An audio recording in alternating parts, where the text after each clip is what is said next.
Some fuzzy caterpillars are actually just werewolf worms. Welcome to the CryptoNaturalist.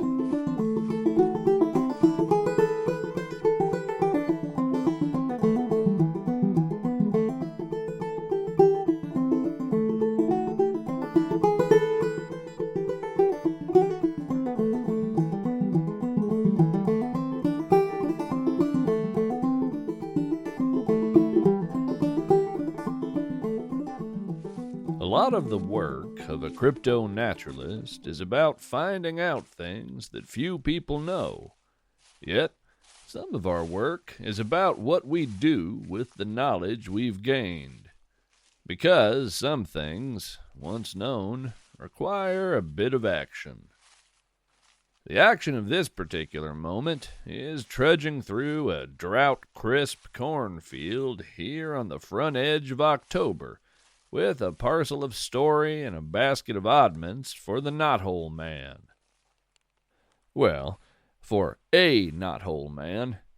I suspect there are many, but only one a year seems to get the itch to walk abroad as autumn takes full hold on the land. But I won't bore you with the details of keeping the knothole man from emerging to trouble the above-ground world. I also plan to use this time to recount some of my favorite autumn sensory traditions. It's a bit of a twofer, since I also need to keep talking to hold his attention. I figure we can spend time together doing this necessary chore, while also thinking about all the wonderful things fall has to offer. I see the big old beach ahead, its pale, dappled skin reminding me of some sleek marine mammal, frozen in the act of surfacing through the leaf litter like a whale leaping from the surf. Yup, I see the dark circle of its knothole, which yesterday was about the size of an apple, and is now the size of a pumpkin. And, sure enough, there are 7 gray, bone-tipped fingers drumming on the edge of the inner wood, counting down the minutes until dusk. Forgive me a moment while I set up my little camping chair and hang up my lantern and lay out my oddments. As you know, the knothole man's hand only has so many tasks it can complete before it must return to the cathedral beneath the roots, so occupying it with harmless diversions is the key. Now, the folks in the houses across that field don't know it's the key, and thus the importance of tonight's chore. I'll start by stringing up wind chimes within easy reach of those questing fingers. That's always a good starting move. There we go. Okay, that'll buy us some time and alert us to his first reach. I've spread out a little blanket here, and on it I have all sorts of things. A tied-off sock full of marbles, a wad of silly putty, a little music box, a plastic glow stick, and a couple dozen other curious objects. I'll just sit down here across from the knothole with my distractions close at hand, and that frees us up to chat about autumn. I gotta say, the first thing that comes to mind for me is a little campfire. The smell of autumn leaf litter mixing with wood smoke. That's a pairing that really has few rivals for the top of my favorite scents list. I find that when thinking of my favorite seasonal activities, one surefire method for organizing my thoughts is to go sense by sense, and for me, smell seems like a good place to start. A small campfire on a night when it's cool and crisp enough to want the heat, that's the first image and scent memory that comes to mind when I think of key experiences of the fall. For some, perhaps it'll be a shift in your local bakery's offerings, or the rising tide of pumpkin spice. For me, it isn't really fall until I can lose myself in campfire smoke and cold leaf decay.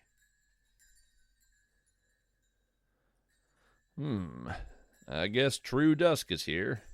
The knothole man is beginning to reach.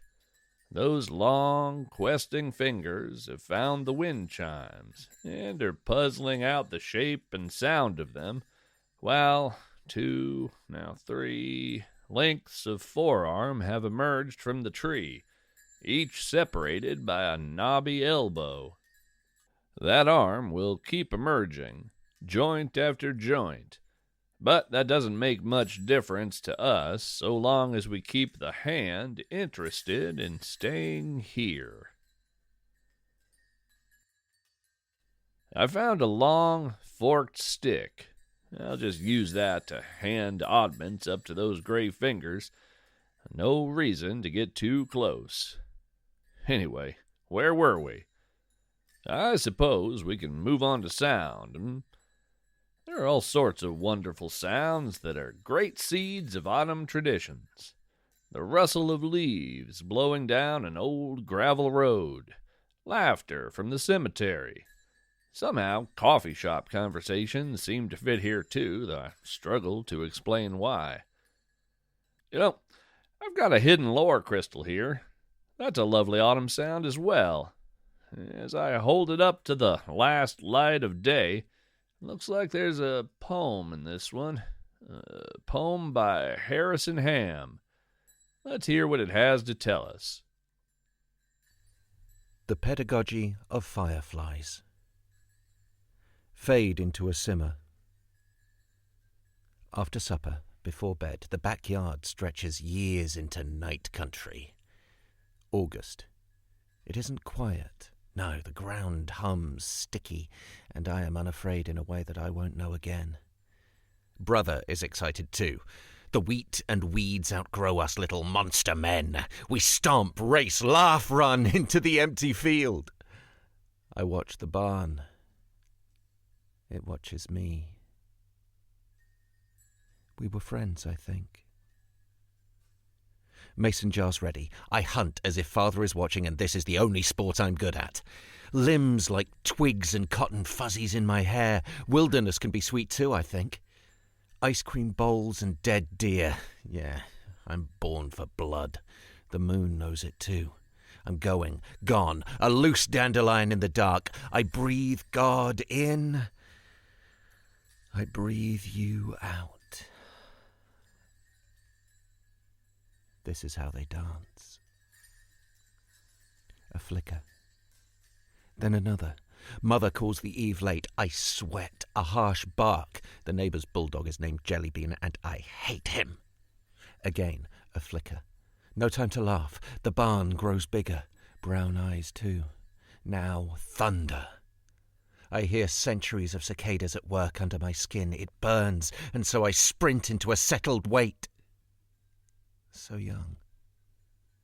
So strange. Brother at left. Here goes. I steal like a boy should. Disappear. Magic trick. Leave a glow, hollow bone. They'll trace, skybound and still, behind the door, hide bright. That crack between the hinge and the wall. Know your place, honeysuckle.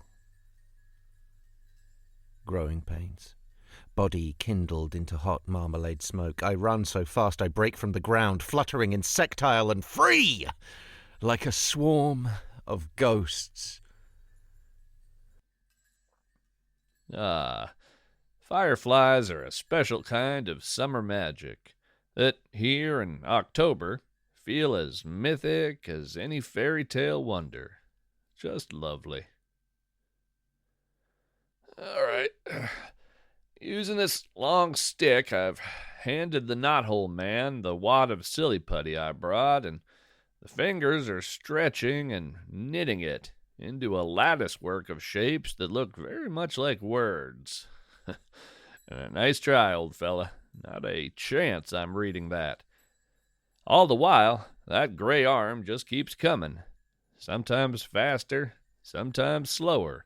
Smooth, gray forearms, separated by bony elbows, wrinkled skin, something like an uncommonly pale elephant, perhaps. All those segments of arm accumulate down at the foot of the tree, stacking up like living cordwood, lumber of flesh and bone, while, hovering above, that 7-fingered hand works to understand and often disassemble whatever I give it. Except for those wind chimes.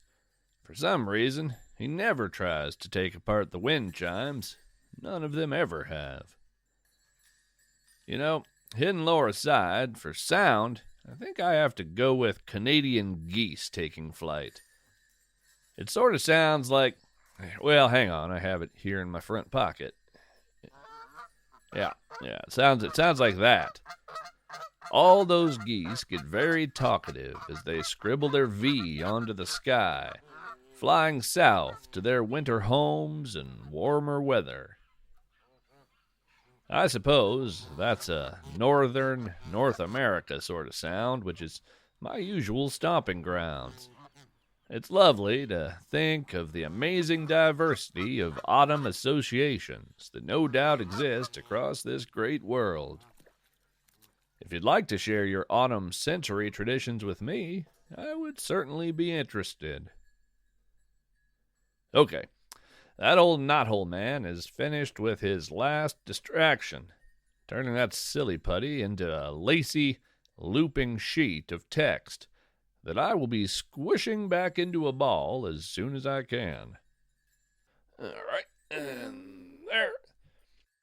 All right, I've lifted a bunch of linked wooden shower rings into his fingers now. That should occupy him a while. For an autumn feel, I'm gonna say boot socks fresh from the dryer, especially on a morning when the floors are cold and warmth is particularly delicious. I suspect the return of the cold is one of my favorite things about fall. It allows for more of those delicious contrasts, like cold feet meeting warm socks. Turning to taste, and feels almost too easy today, I have a thermos here full of warm apple cider, and one sip of that feels pretty definitive. Candy corn gets an honorable mention here too, I think. As for sight, well, there's the campfire. There's a family of crows sitting in the crown of an oak. There's goldenrod and ironweed.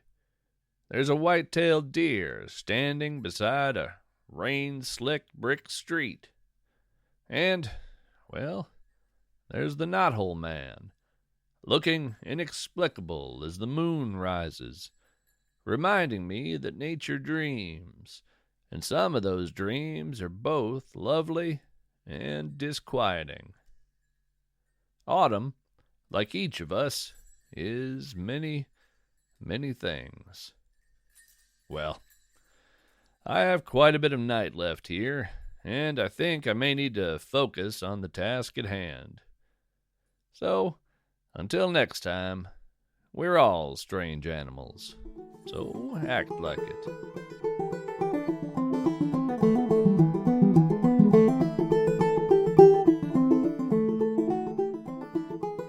Thanks to Harrison Hamm for this episode's Hidden Lore segment. Harrison is an LA-based poet, screenwriter, and essayist, originally from rural Tennessee. Selected for fellowships with New York Stage and Film, Filmmakers Workshop, Diverso's The Minority Report, The Roadmap Writers. He has also received research grants for interdisciplinary, academic, creative, and pedagogic pursuits at his alma mater, Loyola Marymount University. His writing can be found published or forthcoming in the Missouri Review's Poem of the Week, West Trade Review's Ecobloomspaces anthology, Pacific Coast Poetry's Poetry Goes to the Movies anthology, Fatal Flaw Literary, Broken Antler, Hominum Journal, Susurrus, and more. Learn more at harrisonham.com. Thanks to Reese Lawton for voicing this episode's hidden lore. Reese Lawton is an award-winning performer, writer, and director based in London, with over a decade of performance experience and skills that include puppeteering, improvisational role-play, interactive performance, and voice acting. Reese can bring any character to life. Most recently, he has been heard as Press Secretary Carson in the Silt Verses, and Griffith in the Amelia Project. He has one cat at present. To find bonus content and a variety of strange rewards, support our show by visiting patreon.com/CryptoNaturalist. You can also help by rating, reviewing, and telling a friend. The CryptoNaturalist is written and read by Jared K. Anderson. For books and poetry collections by Jared K. Anderson and Leslie J. Anderson, visit CryptoNaturalist.com/books. You'll find information about submitting your poetry or prose for our Hidden Lore segments in the About section of our website at CryptoNaturalist.com. This show is produced and edited by Tracy Barnett. You can find them online anywhere at The Other Tracy or theothertracy.com. Thanks to Adam Hurt for the use of his song Garfield's Blackberry Blossom from his album Insight. For more information on Adam's music, performances, and teaching, visit adamhurt.com. Reminder, transcripts of this and every episode are available at CryptoNaturalist.com. Stay curious, stay wild, stay weird.